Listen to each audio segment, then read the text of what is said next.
중국에서 오미크론 변이 바이러스 유행으로 감염자가 급증하자 중국 당국이 뜬금없이 한국 의료를 통해 코로나19가 감염됐다고 지목한 데 이어 이번에는 수입 틀니를 감염원으로 지목해 논란이 되고 있습니다.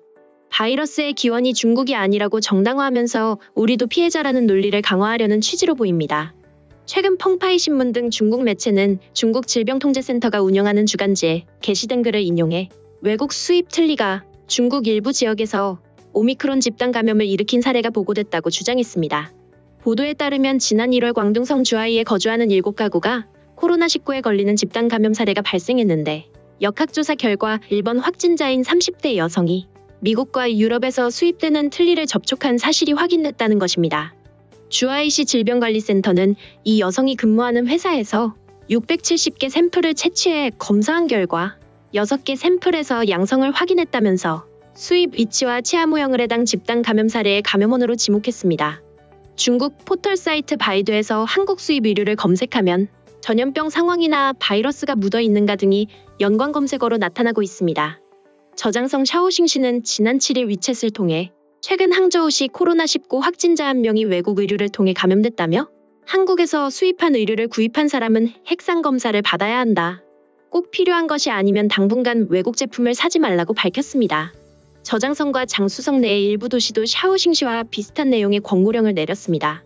관영 매체 차이나데일리도 지난 15일 2019년 11월 미국산 바닷가재가 중국 후베이성 우한으로 들어왔다. 이후 화난수산물 도매시장에서 집단 감염이 생겨났다며 시장 상인 가운데 미국산 바닷가재와 포장지를 만진 이가 코로나19에 최초로 감염됐다고 주장한 바 있습니다. 중국 외교부는 2019년 10월 우한에서 열린 세계군인 체육대회 때 미국인들이 바이러스를 가져왔을 가능성이 크다며 국제조사를 요구하기도 했습니다.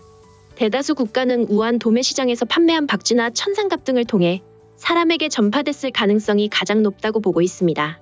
그러나 중국에서는 수입품에 묻어있는 극소량의 바이러스로는 감염이 되지 않는다는 과학계의 반박에도 해외 우편물이나 냉동식품, 화물 등을 통해 자국으로 들어왔다는 외부 기원서를 고수하고 있습니다. 중국은 자국 내 코로나19 확산의 한 원인으로 계속해서 수입품을 지목하면서 한국산을 포함한 수입 제품에 대한 검역을 대폭 강화하고 있습니다. 이에 따라 한국산 식품에 대해 중국 수출의 차질이 빚어질 전망입니다. 한국농수산식품유통공사 농식품수출정보는 22일 이런 내용을 담은 중국 수출 농식품에 대한 검역 및 검사 강화 동향 보고서를 공개했습니다. 보고서에 따르면 최근 중국 산둥성 칭다오시는 코로나19 확산을 막기 위해 수입 냉장 냉동식품에만 하던 PCR 검사와 살균 소독 조치를 상온 제품에 대해서도 시행하고 있습니다. 구체적으로 수입 상온 식품은 소독, PCR 검사, 검역 증명을 마친 후 10일 이상 지나야 출고할 수 있도록 관리하고 있습니다. 이처럼 강화된 검역 조치의 대상에 한국산 수입 식품도 포함된다고 AT는 설명했습니다. 칭다오시는 앞서 지난 14일 한국산 의료 택배 등을 코로나19의 원인으로 지목하고 한국발 화물을 대상으로 핵상 검사와 살균을 강화한 바 있습니다. 칭다오시 외에도 스촨성 청두시는 최근 연해 지역에서 내륙 지역으로 운송하는 모든 한국산 수입품을 대상으로 2회 이상 PCR 검사와 소독 살균 조치를 의무화했습니다. 특히 광둥성은 한국산 냉장 냉동식품의 통관 절차 중 일부 샘플에만 시행하던 물품 검사를 최근 전수 검사로 바꿨습니다. AT 관계자는 청두시와 광둥성에서 검역이 강화돼 한국산 수입품이 영향을 받고 있지만 이는 한국 물품만을 겨냥한 조치는 아니다고 설명했습니다.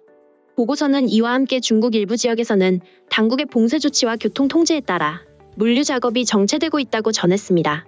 보고서는 이어 한중 양국에서 통관 절차가 길어져 유통비용과 운송시간이 늘어나고 한국산 냉장 냉동 제품의 중국 내 판매가 급감할 것이라면서 특히 유통기한이 짧은 유제품 등 냉장 제품의 통관 대기 시간이 길어지며 현지 바이어의 발주가 줄어들 수 있다고 전망했습니다.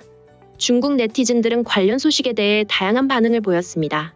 방역 정책이 다르다고 해서 사실 비교할 것도 없지. 우리가 스스로 잘해서 빨리 탈출하는 게 가장 중요하다. 사실 화장품, 의류, 자동차, 미용 등을 무조건 한국에 의지할 필요는 없죠. 빨리 더 좋은 국산품이나 구미 브랜드가 나온다면 그걸 쓰고 싶네요. 대략적으로 빠르게 배송하기 위해 택배 상자 상태를 신경 쓰지 않았거나 의학계의 연구, 물건들이 많이 모여 있었다거나 등을 고려하면 그럴 수도 있겠네. 그런데 반대로 생각하면 물품, 택배로도 감염된다면 지구상에 있는 사람들은 이미 2020년쯤에 모두 면역이 되지 않았을까? 한국에선 아니라고 주장하고 있지만 실제 상황은 항저우, 상해의 여러 건의 수입품에서 사람에게 전염되는 것이 확실하다. 세관 절차에서 물건을 구입하기까지의 한 달이 지나도 전염성은 여전히 줄지 않고 있다. 혹시 한국계 아닌가 싶기도 한데 정확히 국내 어느 공장의 것인지? 3월 7일 항저우에 택배를 받은 날 새벽 1시가 넘은 시간에 전화가 걸려왔다. 길거리에서 한국산 옷을 산 적이 있느냐고 물으면서 며칠 동안 집에 몇 명의 사람이 있느냐고도 물었다. 지금까지 그 시간에 검사받으러 오라고 한 사례도 없었다고. 한밤중에 뭐 하는 건지. 엊그제 옷장 안에 있는 걸 세어보니 한 벌 보이고 또 한 벌 보이고 또.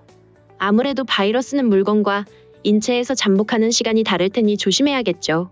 우리 가족 4명이 이후 모를 확진 판정을 받았는데 제가 최근에 한국에서 수입한 옷을 샀기 때문인 것 같네요. 대유행 중인 한국 상황을 보면 어느 정도 가능성은 있을 것 같은데? 그리고 바이러스가 사람으로만 퍼진다고 간단히 장담할 수는 없잖아. 감염된 사람의 행동 패턴에 따라 달라질 것이라고 보이고 가능성을 열어두고 한 이런 대응은 정당하다고 본다. 의심되는 곳이 있으면 문제가 커지기 전에 뿌리를 뽑는 게 맞다. 그게 나라와 국민을 지키는 길이다. 지금까지 관련 소식을 접한 중국 네티즌들의 반응이었습니다. 오늘 내용이 도움이 되셨다면 구독과 좋아요, 알림 설정 부탁드리겠습니다. 세상의 소식을 전하는 월드리뷰는 계속해서 달려나가겠습니다. 시청해주셔서 감사합니다.